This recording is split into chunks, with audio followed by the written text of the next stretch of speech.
Hai guys, ni kita buat vlog Maggi. Kita buat Maggi tom yum je.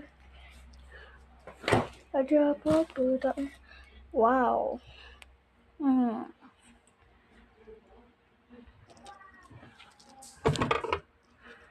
Start jangan muntah. Dia muntah. Macam makan roti nanti tak, Mak? Ha? Tu ada yang ayam semalam yang tadi bila dia makan roti tak, Mak? Berapa?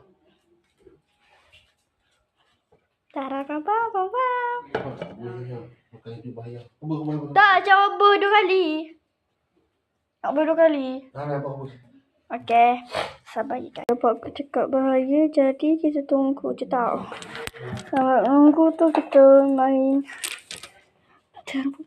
Pom.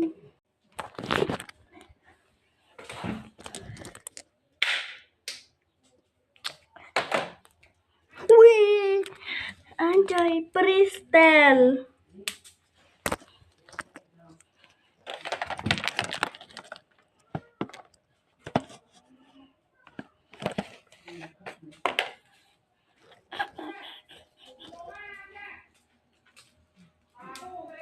Alamak, adikku kena marah sebab dia nak pergi sangat rumah kawan aku. Bukan kawan dia pun.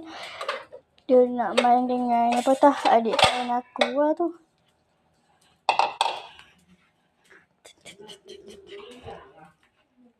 Sikit tau. Bye-bye.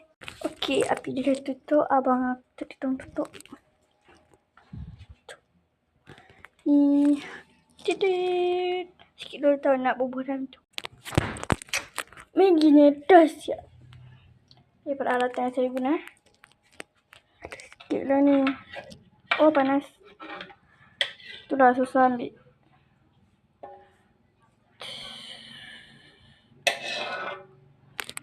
Nanti part 2 kita makan je. Part 2 tau. Bye-bye.